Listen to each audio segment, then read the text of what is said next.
All right, so here we are again for our sofa talks. We'll just call this Sofa Side Zen Talks. And what I want to talk about is Sangha. And this is something that I think we as Westerners, and probably anybody alive nowadays, living in a non-Buddhist country, we should really talk about Sangha. What is it, and what is our responsibility as Buddhists into this with the Sangha? So I just want to say that the Sangha generally is the assembly of Buddhists. And these would be not necessarily anybody who just says, I'm a Buddhist, but generally it's anybody who has taken the 5 precepts at the minimum is considered in the Sangha. Now, the Sangha can be composed of laymen, it could be composed of bodhisattvas, and it could also be composed of the monks. So, again, what's the difference between the classifications? Really, it's just a degree of commitment to the Buddha, the Dharma, and the Sangha. And in this talk, we're going to be mostly focusing on the role of the Sangha within the Buddhist life. Okay.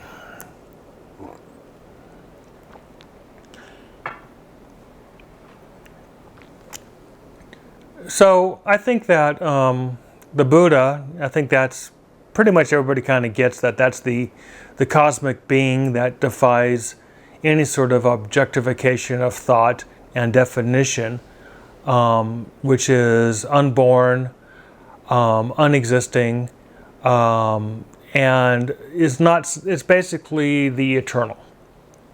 And now some people would say, well, that's God, or some people would say that is the Buddha nature. Or the Dharmakaya. There's a lot of words for what the Buddha is.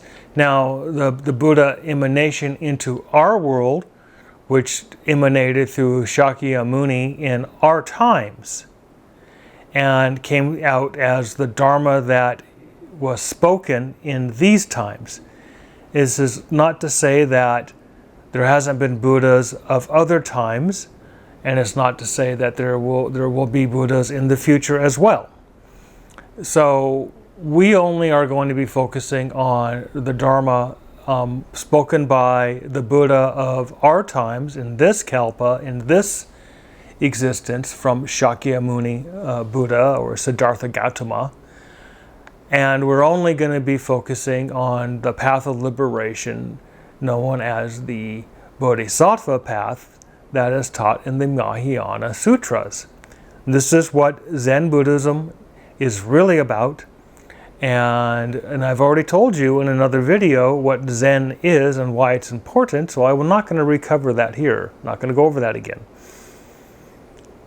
So, one of the biggest stumbling blocks that I see within Buddhism is that of the aspect of the Sangha within the life of the Buddhist. And this can be the lay Buddhist, the Bodhisattva, and the Zen monk. Now, as I said, the lay Buddhist is anybody who has taken at a minimum the 5 precepts. They would be considered a member of the Sangha as long as they are in good standing, which means that they are truly trying to keep those precepts and truly wanting to be part of the Sangha. I mean, somebody who takes the precepts and didn't really mean it, or they weren't sincere, and then doesn't want to be part of the Sangha, though they've advocated that, obviously. But when you truly sincerely take the precepts and truly sincerely want to be part of the Sangha, you're in the Sangha. Now, that of the Bodhisattva, it's a little bit higher commitment. It is basically saying that you're going to strive to become Buddha in this lifetime, and that you're kind of going to be pushing everything else to the side. Career, family, luxury, all these things that you said that you're going you think you wanted before the Bodhisattva path, but now that you said, I'm going to do the Bodhisattva path, that's a pretty big commitment to push aside all the worldly ways and really focus on the Bodhisattva path. And then finally, there is the Zen Monk, which is only, and I've told you this in other videos, is the Bodhisattva vows and the Samanera vows. And the Samanera vows is just vows of the ascetic. There are only 10 little vows, 10 things that the Samanera vows to do. It's only 8 precepts in Burma and Thailand. And in Burma and Thailand, they only call that like the junior monk or the novice monk or the wannabe monk. They're not considered real monks. And Zen monks are not considered real monks in China, Vietnam, Korea, or any of the South Asian countries. But that's not the point. I mean, if you want to be a renunciate ascetic, take the Bodhisattva vows, and you make it very clear that this is what you want to do. And there's a Sangha that will support you, that will actually provide you a house or a place to live and food to eat, and a residence to stay in, or a place to, maybe a little meditation area would be great. Doesn't have to have one, but it'd be great. That would be wonderful if such support was there. So let's get back to the Sangha. The Sangha is, like I said, that body of practitioners. Now, this could be the local group within your city, within your town, within your neighborhood. I don't know. But that's generally local people that share the same interest that you do. This by no means am I saying that you have to travel and get ordained in Burma or Thailand or Japan, for that matters. Those places have very established sanghas. The government there supports them and finances them. The temples are very old. And there's a lot of laws and a lot of protection that goes on there. In Thailand, the king, it's a monarchy, basically supports the entire Bhikkhu Sangha and provides for them and ensures that they have a place. And the locals pretty much give to that. In Burma, it's the military dictatorship that pretty much provides for the Sangha, and the locals pretty much give to the Thai. And then in Japan, it's just so institutionalized through their history, just like how Catholicism is here in America, that people just give to it.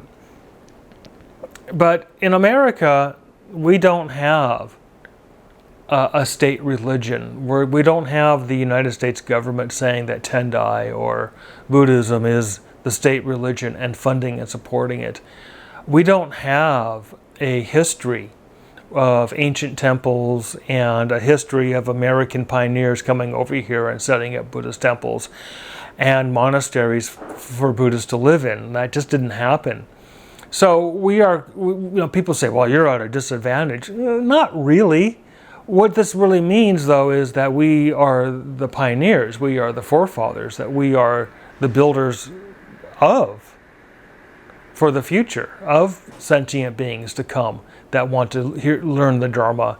So what we do today as being part of the Sangha and supporting the Sangha and building the Sangha benefits sentient beings in the future and thereon and forth. Maybe for thousands of years or hundreds of thousands of years. Maybe until all sentient beings are fully enlightened. It's part of the Bodhisattva path. So the Sangha is critical for the Buddhists to be involved in. And I know so many Buddhists who, they're like, oh yeah, I got this Buddha thing down, check. I got the Dharma thing down, they got all the books and they read everything, check. But when it comes to the Sangha, they are just like, yeah, about that part, don't quite have that down. And they kind of don't want to be in a Sangha. And you say, well, what's going on with that? And they're like, well, because the people that I'm talking to or that I have met, they're really weird.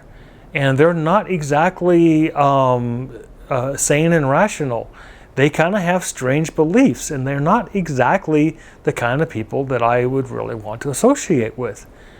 And I'm like, okay, so we are plagued with weak sanghas that are allowing non-Buddhist teachings in, sanghas that are allowing non-Buddhist in, sanghas that are engaged in things that are not the path of the Bodhisattva. They're engaged in politics. They're engaged in social engineering. They're engaged in other things that is not the Bodhisattva path. So, and I understand why there's a lot of hesitance and a lot of resistance. So then people say, well, I do have a Sangha. It's my local Zen center. It's, I go down to Roshi Bing Bong over here, and he gives a talk about how sitting still meditation called Zazen is so wonderful. And we go in and we sit, and then we do a ceremony, more of a, and in Buddhism, we don't pray to Buddha. We mostly have ceremonies and sermons that are mostly devotional to our intent of being a bodhisattva. They are meant to raise our intentions to be a bodhisattva, where we openly state every time we go to the temple our intention to be on the bodhisattva path. We reaffirm, and reaffirm. And it's also a lot of inspiration, a lot of encouragement to stay on the path, and the encouragement to do the practice. And this is where things start to fall off the truck, so to speak, when we get to the practice. Because the Sangha doesn't know what the practice is. The Sangha is like, well, we do Zazen, that's our practice. Really? Is that really your practice? I can tell you right now, that is not your practice. Okay, so, what is my practice? Your practice is the relinquishment of all the things that make you suffer, of all the things that cause suffering in your life, and all the things that cause you to bring suffering to other people's life. Oh, yeah, that's that. Yeah, that. So how do you relinquish? How do you relinquish your suffering? And I always like the answer of, what was that movie, Crocodile Dundee. I saw that when I was a teenager with that Australian guy, and he kind of made a comment that, well, if you have a problem with somebody or something, you go tell Wally. Wally tells everybody in the town, and now everybody knows your problem, so you really have no more problem because everybody's kind of trying to help you out. Well, that's a Sangha. A Sangha is where you go and you rip open and you expose your soul. You lay out and you discuss your lust, your angers, your hate, your greeds. You discuss and you lay out for everybody to see what it is that's causing you suffering, what it is that's gnawing at you, creating suffering, and what it is that drives you to become the jerk that creates suffering for everybody else. And when you do that, you rip open your soul and you show that, it changes you. Because you've done something that only a spiritual warrior can do. You've done something that even the great kings of old would not do. You've done something that even the mightiest fighters would not do, which is to show something so dear and secretive to themselves, to bring it out and expose it. Now,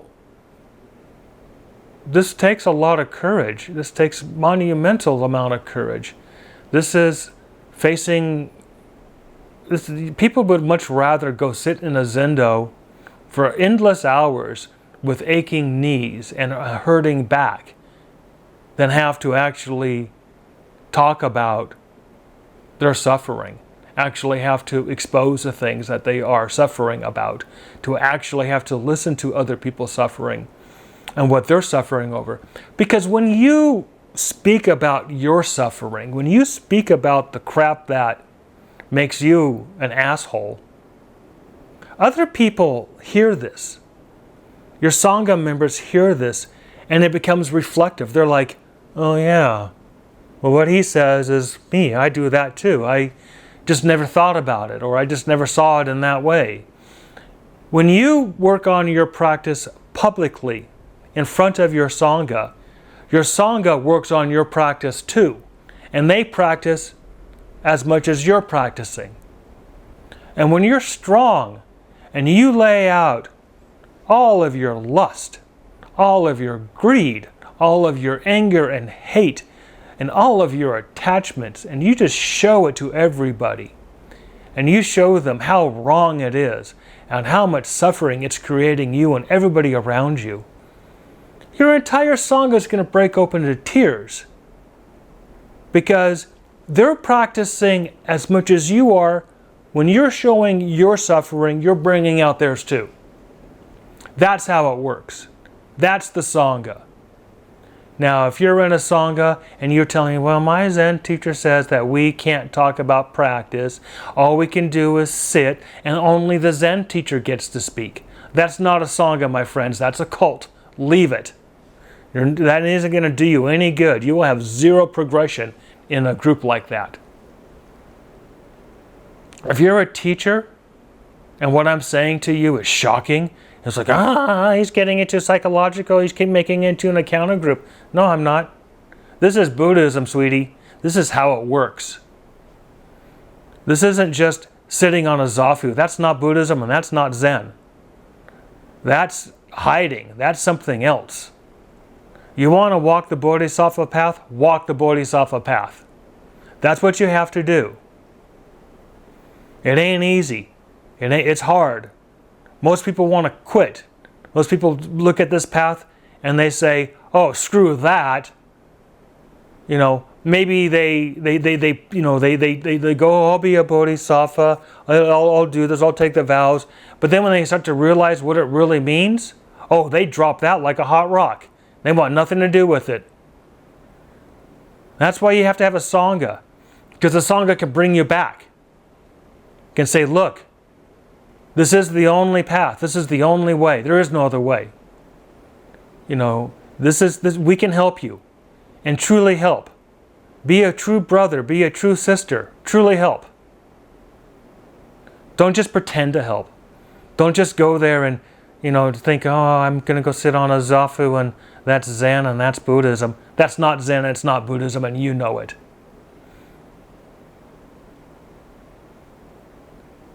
You have to be serious about this path, because if you are not serious about the path, nothing will change. Nothing will happen. If you don't believe me, keep sitting on the zafu. Keep sitting on that cushion. 3 years, 5 years, 10 years, 20 years from now, nothing will change. Nothing special will happen. You'll still be the miserable jerk that you are now. And when you're tired of that, when you're tired of sitting on that cushion year after year and nothing is changing, there's no progression, come back and watch this video again and listen to what I'm saying about the Sangha, about your brothers and sisters, and how it wasn't there because you didn't want it to be there. How you all ran away from it. How scary it was. How weak your practice became. And when you're ready for the real Sangha, I know you'll speak up. And you'll make the changes. And you'll start acting like the Sangha that you should have been in the first place.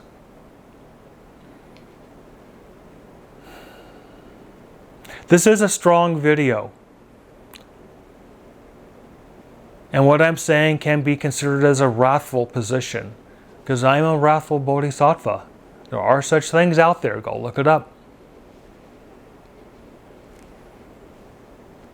I'm saying this because I see nothing but extremely weak practices, extremely weak Buddhism, extremely weak Zen, to the point that the Zen centers are not even Zen centers, to the point that the Buddhists aren't even Buddhist anymore. They've got distracted by so many other things, and they've lost sight on why they came to the center to begin with. And if you can remember why you came to the Zen Center and start anew, start correctly, build your practice to be the correct practice, build your Sangha to be the correct Sangha, and view the Buddha as your true teacher, not some guy sitting in fancy robes with a shaved head. That ain't your teacher. That's just another Sangha member. Maybe they're a little deluded, maybe they're a little crazy, I don't know. But that's all who they are. They're just another practitioner like you are. And maybe they forgot too while they're here. Maybe you could remind them from time to time. And maybe they'll think better about what they are doing and try harder as well. All right. This is my little sofa side talk. And thank you for listening.